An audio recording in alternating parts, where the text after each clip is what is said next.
여러분, 인류 역사의 과거와 현재 그리고 미래에 대해 통찰하기 위해서 오늘날 반드시 읽어야 할 작가가 있습니다. 예루살렘 히브리 대학교에서 역사학을 가르치고 있는 유발 하라리 교수입니다. 그가 쓴 책 너무나도 유명하죠. 사피엔스, 그리고 호모데우스 21세기를 위한 21가지 재현이라는 책은 여러 면에서 비판을 받고 있는 것이 사실이지만, 그러나 여전히 중요한 책으로 주목받고 있는 세계적 베스트셀러입니다. 그가 쓴 책 중에 사피엔스라는 책에 보면요, 저자는 다음과 같이 지금껏 살아왔던 인류의 행태에 대해서 비판합니다. 인류는 지구 전체의 주인이자 생태계 파괴자가 되었고 이제 신이 될 참이다. 그들은 창조와 파괴라는 신의 권능을 가질 만발의 태세를 갖추었고 환경을 정복하고 식량 생산을 늘리고 도시와 제국을 세우고 우주 왕복선을 만들었지만 자신이 어디로 가는지 모른다. 힘은 세지만 책임의식은 없고 안락함과 즐거움만 추구하면서도 만족할 줄 모른다. 스스로 무엇을 원하는지도 모른 채 불만은 많고 책임은 지지 않는 신들, 이보다 더 위험한 존재가 또 있을까? 이렇게 묻습니다. 가히 촌철살인이란 말은 이럴 때 쓰는 말이겠죠.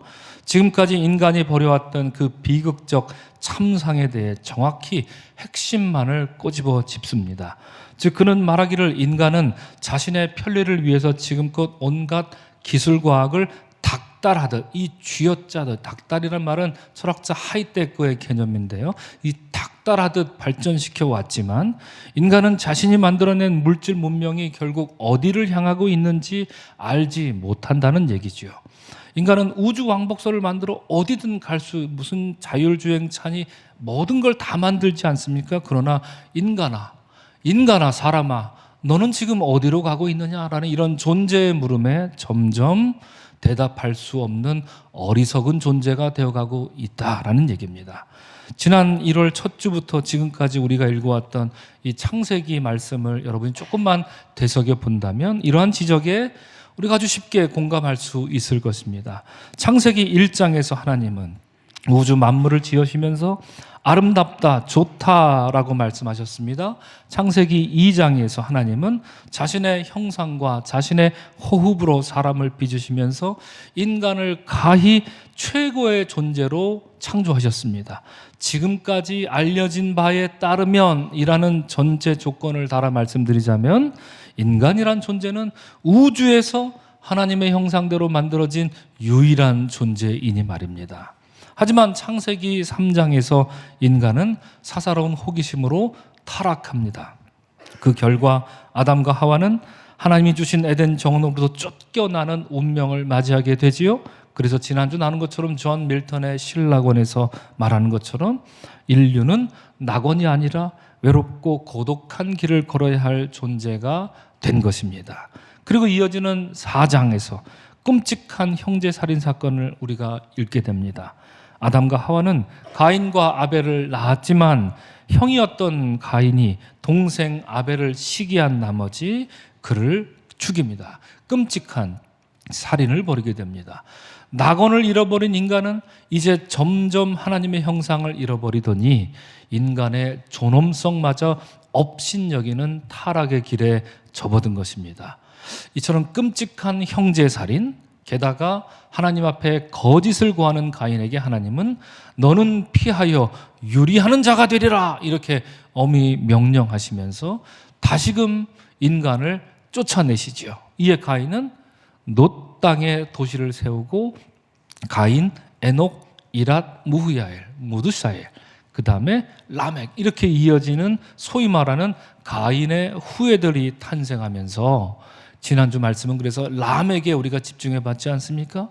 라멕에 이르러서 인간 타락의 정점을 우리가 보게 되었습니다. 실로 여러분, 비극입니다. 가인의 후예들은 비극이었습니다. 지난주 살펴본 것처럼 라멕은 여러 면으로 볼 때 과연 이 자는 하나님의 형상으로 창조된 사람이 맞나 싶은 그런 의구심이 들 정도로 그는 하나님의 형상이 마치 삭제된 것 같은, 하나님의 형상이 취소된 것 같은, 아니 어쩌면 하나님이 이 라멕을 만들다가 호흡을 불어넣어 주신 것을 깜빡하셨나 보다 싶을 정도로 짐승 혹은 괴물 같은 존재로 우리가 성경에 나와 있는 것을 보게 되었습니다. 그래서 지난 1월 첫째 주일에도 제가 인용해 드렸지만 독일 신학자 몰트만이 이런 얘기를 했지요. 세계를 지배하는 주인이 되려는 인간은, 그러니까 청지기로서 섬기려는 인간이 아니라 주인 의식을 가지고 하나님 말씀에 복종하며 세상을 섬기는 그런 사람이 아니라 세계를 지배하고 자기 마음대로 하고 주인 노릇하고 주인 행세하려는 인간은 결코 하나님 형상을 이룰 수 없다. 오히려 그들은 괴물이 될 뿐이다. 지적한 것은 바로 지난주 봤던 그 라멕과 같은 인간을 두고 한 말처럼 들립니다. 앞서 말씀드린 유발 하라리의 사피엔스 그 마지막 부분을 다시 한번 인용합니다. 힘만 센 인간이 책임의식은 없고 안락함과 즐거움만 추구하면서도 만족할 줄 모른다. 오늘날 우리 살아가는 인류의 세태를 여러분 꼬집고 있는 것 아니겠습니까? 스스로 무엇을 원하는지도 모르는 채 불만은 많고 책임은 지지 않는 신들. 이보다 더 위험한 존재가 또 있을까? 한치 앞을 내다보지 못하면서 우리는 마치 만년 천년을 살 것처럼 이 세상에 몰두하면서 삽니다. 그렇죠? 이 물질 문명에 사로잡혀서 살아요. 정말 노예처럼 오늘날 세상 사람들이 살아가고 그것만을 추구하면서 살지요. 그러면서도 우리가 향하고 있는 방향은 어디인지 망각하고 있는 인류의 모습, 바로 이 모습이 정확히 지적해주고 있습니다. 오늘날 지구의 위기, 생태계의 위기를 마주대하고 죽음의 길을 자초하며 걷는 인류에게 이런 유발 하라리의 말은 인류 존폐에 관한 최후 통첩으로 저는 읽고 그렇게 봤습니다. 이처럼 에덴의 동쪽 어딘가에서 라멕을 비롯한 가인의 후예들이 하나님 형상을 상실한 채로 죽음의 역사를 써내려가고 있을 때, 오늘 본문 창세기 5장 1절은 하나님이 사람을 창조하실 때에 하나님의 모양대로 지었다. 이미 여러분 사람을 창조하실 때 이미 앞에서 했던 말입니다. 2번이나 벌써 나왔던 말을 5장에 들어서, 그러니까 4장에서 끔찍한 라멕 이야기를 하시고 이어지는 5장에서 뜬금없이 하나님이 창조하실 때 자신의 형상대로 지었다 이렇게 포문을 엽니다. 왜 이야기할까요? 하나님 형상은 라멕의 폭력 따위에 라멕과 같은 인간이 많다 그래서 하나님 형상이 지워지는 게 아니다라는 것을 우리에게 각인시켜 줍니다. 5장은 그래서 참으로 중요한 성경입니다. 그래야 인류는 벌써 폐색에 짙은 것처럼 보였지만 다른 한편에서 생명의 역사가 힘차게 이어가고 있다라는 것을 이 창세기 5장은 우리에게 말해주고 있는 것이죠. 오늘 함께 읽은, 맨 처음에 읽은 창세기 4장 25절로 보면 굉장히 흥미로운 얘기를 합니다. 아담이 다시 자기 아내와 동침하며 그가 아들을 낳아 그의 이름을 셋이라고 하였으니 이는 하나님이 내게 가인이 죽인 아벨 대신에 다른 씨를 주셨다 함이라. 이렇게 말하고 있습니다. 가인이 죽인 이 아벨의 이름은 히브리 말로 입김, 그리고 수증기, 그렇습니다. 이런 것을 뜻합니다.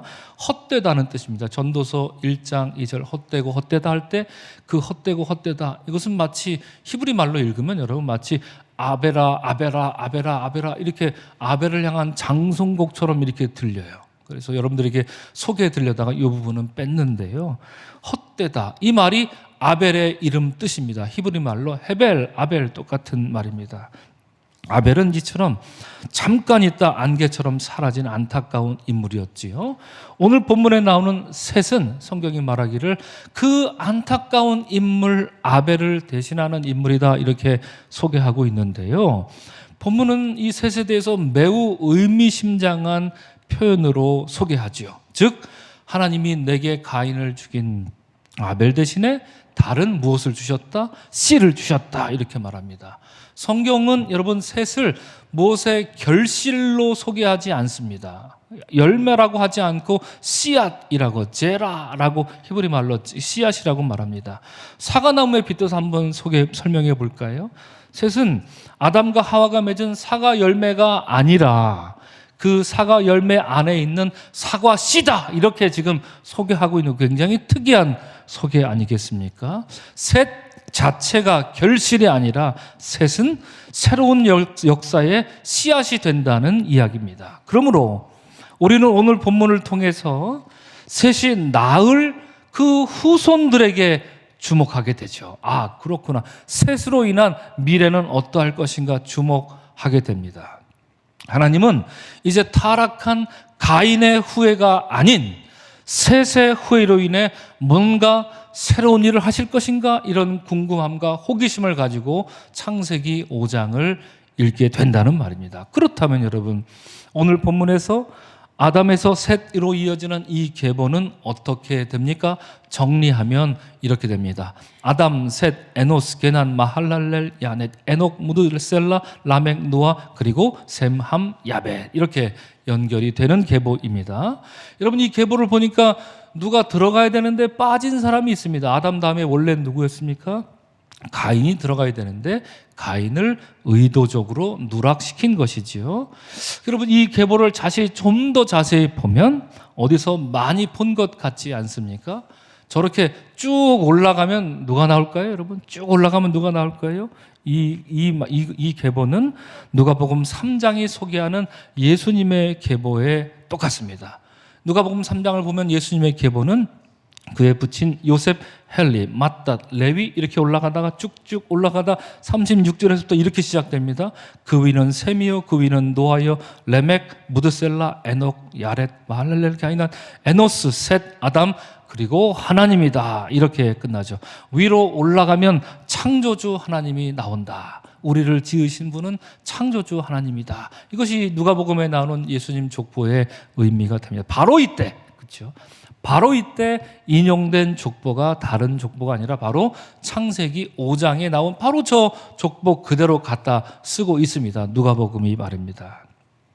지금 읽은 이 예수님의 계보는 좀 전에 살펴본 아담의 계보와 정확히 일치합니다. 그러므로 아담의 계보는 이제 가인을 배제하고 셋의 계보를 통해서 하나님의 구원 역사가 새롭게 시작되는 것을 우리에게 말해줍니다.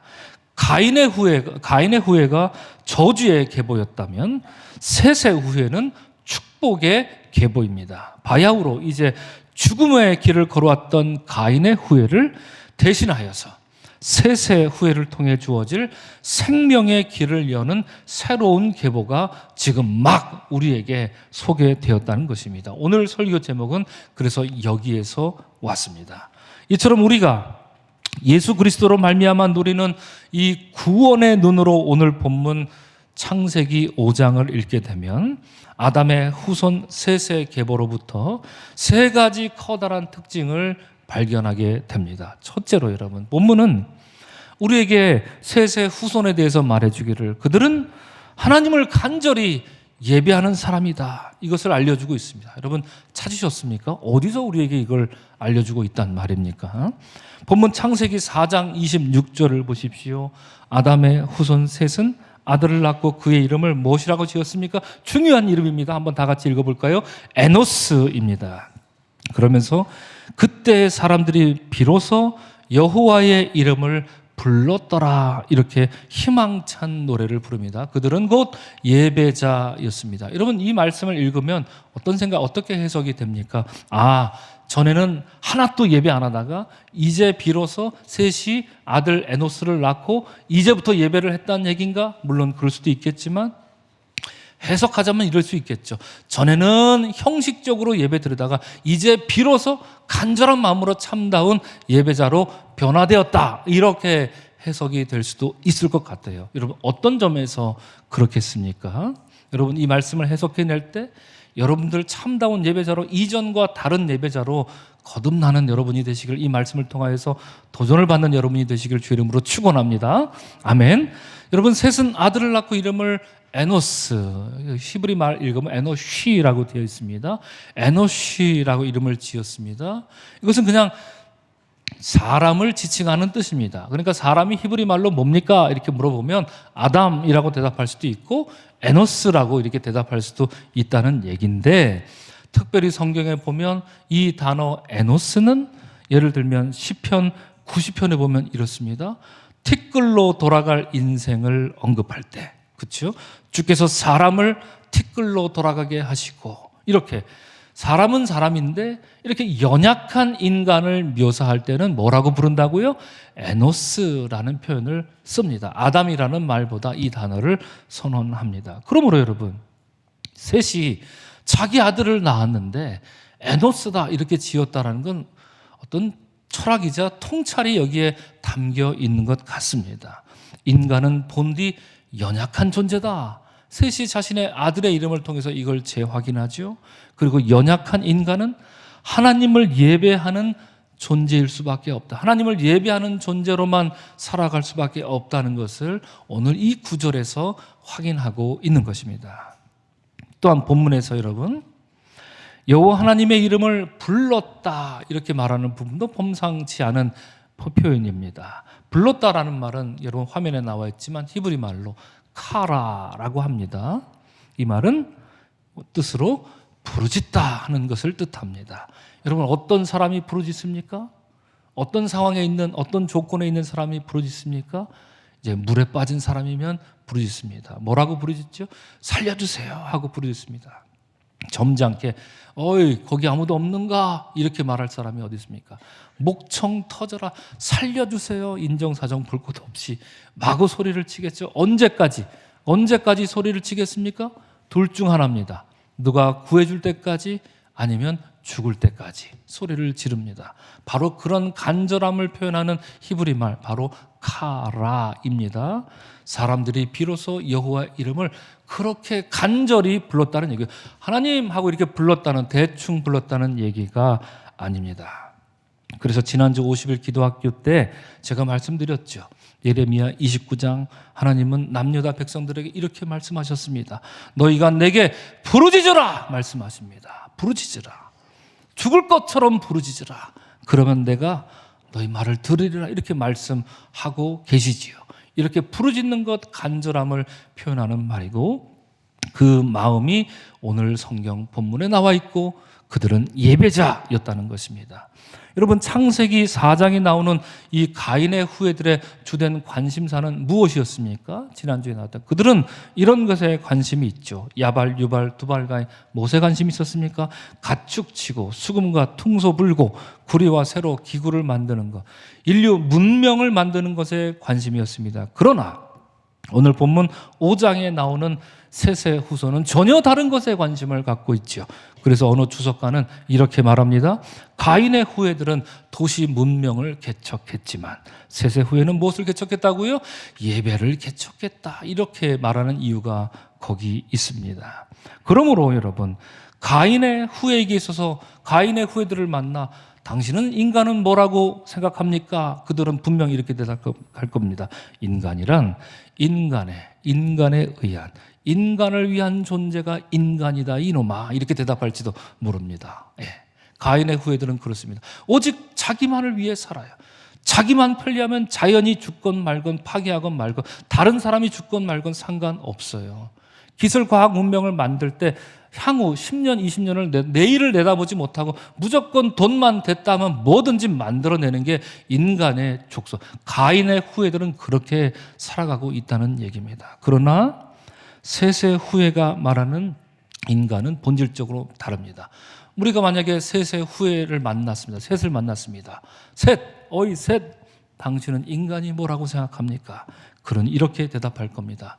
인간은 연약한 존재, 그러므로 하나님을 찾고 부르짖어야 겨우 숨쉬며 살 수 있는 존재, 그것이 인간이라네. 이렇게 셋은 우리에게 이렇게 대답해 주지 않겠습니까?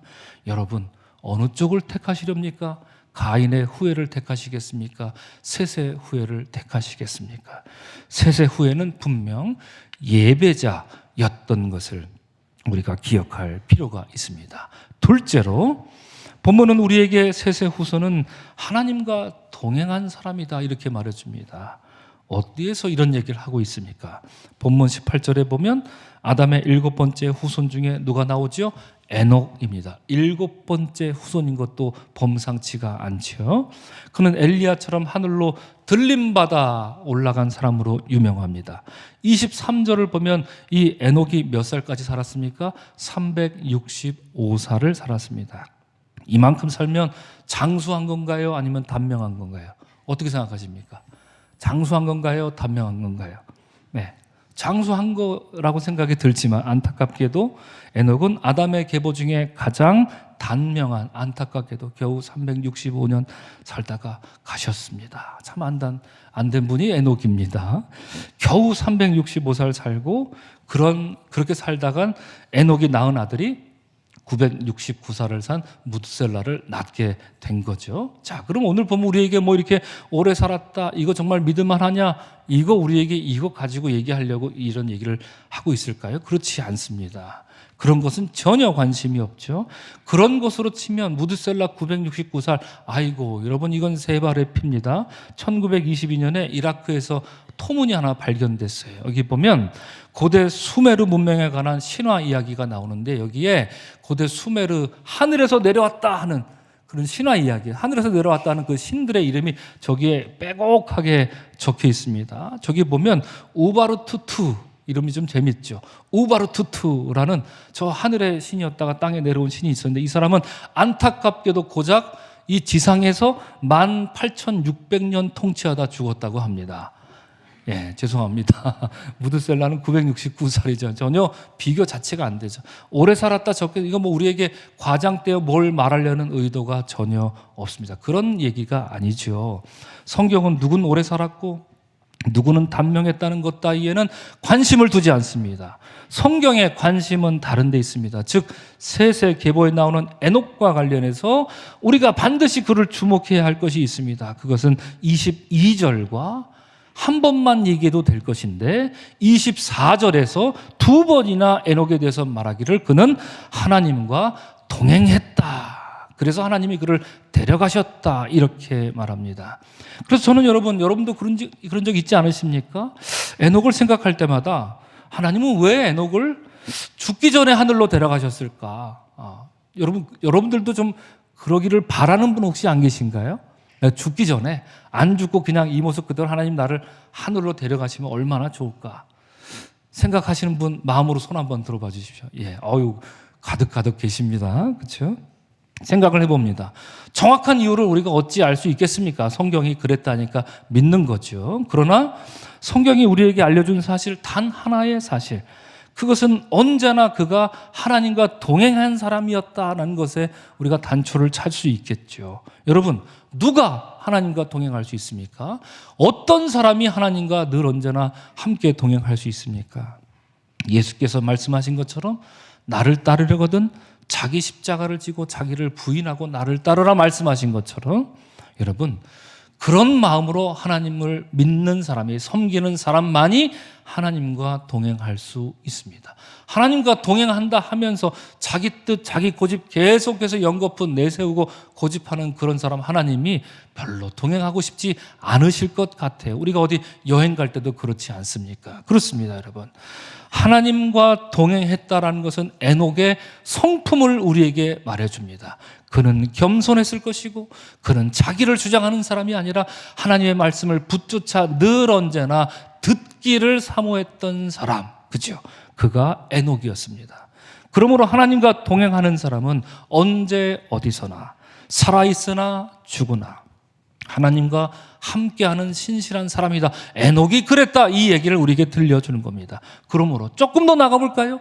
이 땅에 있으나 아니면 하늘에 있으나 하나님과 동행하는데 변함없는 겸손한 사람이 바로 에녹이었기에, 정말 100% 그런 사람이었기에 하나님은 죽음이라는 관문을 굳이 통과하지 않고 그를 세상으로부터 하늘로 곧바로 데려가신 게 오히려 어색하지 않고 자연스럽게 느껴지는 사람, 유일한 사람, 그가 바로 에녹이라는 인물이었던 것이지요.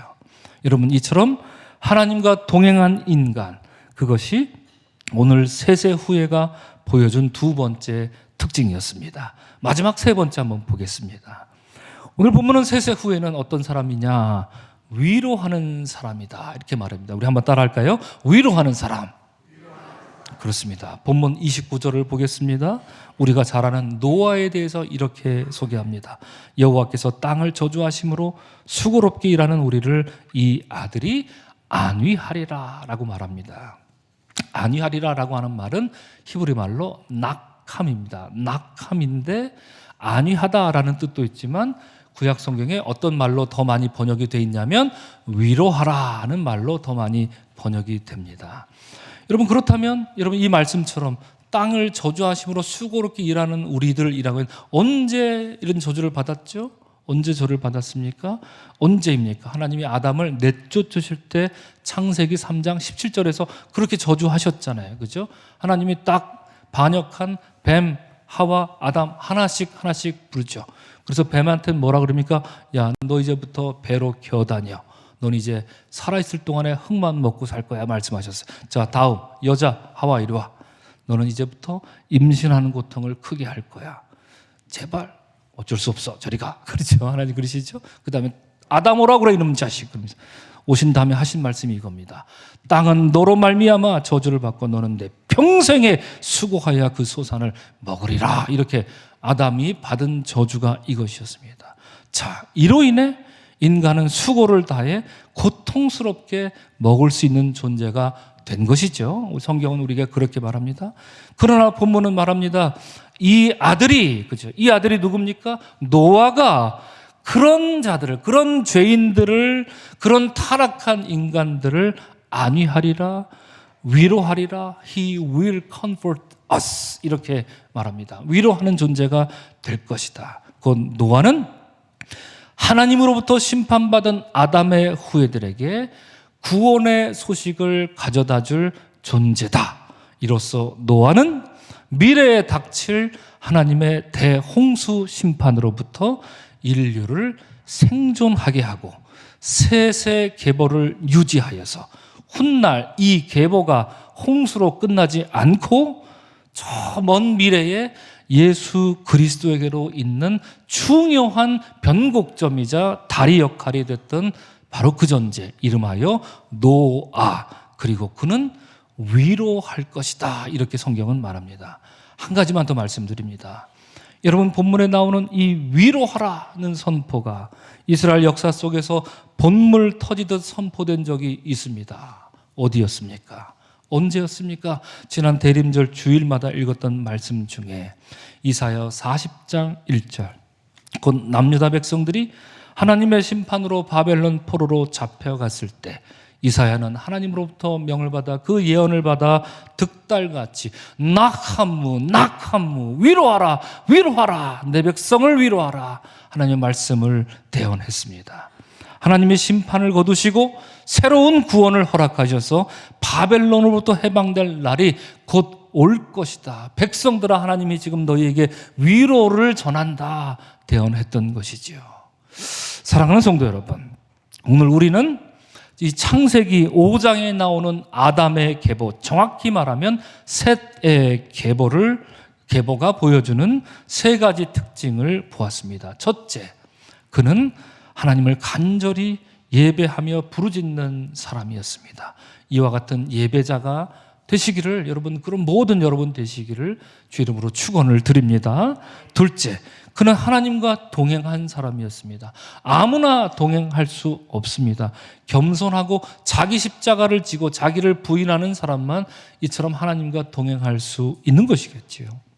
셋째, 그는 사람들을 위로하는 사람이었습니다. 이 계보가 셋의 계보였습니다.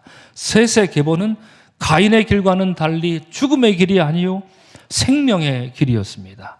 가인의 길은 하나님의 형상을 망각하고 상실하는 그 길을 따라서 늪으로 들어가 버렸지만, 셋의 길은 하나님의 형상을 다시금 기억하고 다시금 회복하며 그런 길을 따라서 숲으로 향한 길이었습니다. 결국 그 길은 우리 주님 예수 그리스도께로 가는 직선로이자 첩경이 되었습니다. 셋의 후예가 보여준 모습은 특별한 어떤 게 아니라 평범한 우리의 신앙을 그냥 오롯이 가리키고 있습니다. 곧 하나님을 사랑하라는 걸 가리키죠. 하나님과 동행하였더라. 이웃을 사랑하라는 것을 가리키죠. 위로하였더라 라고 말하는 거죠. 이를 위해서 신실한 예배자로 살라. 그들은 예배자였다 말하는 거예요. 평범한 우리의 신앙을 세세 후예들은 가리킵니다. 그러나 이것이야말로 정말 어려운 것 아니겠습니까? 사랑하는 성도 여러분, 오늘 이 예배에 나오신 여러분, 우리는 같은 세상을 살지만 어떤 이들은 하나님의 형상을 상실한 것처럼 가인의 길, 죽음의 길을 제 편한 대로 편하게 다니기만 합니다. 하지만 누군가는 불편함과 불이익을 감수하고서라도 하나님의 형상을 붙조차 애쓰며 살아가고 있습니다. 잠언서 4장 19절이 악인의 길은 어둠 같아서 그가 걸려 넘어져도 그것이 무엇인지 깨닫지 못한다고 말하듯이 많은 세상의 사람들은 인류는 죽음의 길인 줄도 모르고 늪인 줄도 모르고 마치 불나방처럼 사망의 길로 훌쩍 뛰어들고 있습니다. 하지만 누군가는 사방이 죽음으로 깔린 환경에서도 반드시 생명의 길을 찾고자 때로는 조심조심 천천히 때로는 성큼성큼 담대히 그 생명의 길에서 벗어나지 않으려 애를 쓰고 있습니다. 사랑하는 성도 여러분, 우리 앞에 놓여 있습니다. 가인의 길과 셋의 길, 가인의 후예와 셋의 후예. 하나는 죽음의 길이며 하나는 생명의 길입니다. 우리가 선택해야 할 길은 무엇이겠습니까? 누가 죽음의 길을 다닐 것이며 어떤 이가 생명의 길을 다닐 수 있겠습니까? 오늘 본문이 말하는 것처럼 그 생명의 길이 여호와를 부르짖는 일, 곧 예배에서 비롯된 것을 잊지 않는 여러분 되시기를 주 이름으로 간절히 축원을 드립니다. 그래야 신실한 하나님과 동행하며 이웃을 위로하는 세세 후예로 생명의 길을 활기차게 걸어나가는 여러분의 신앙이 되기를 주님의 이름으로 간절히 축원합니다.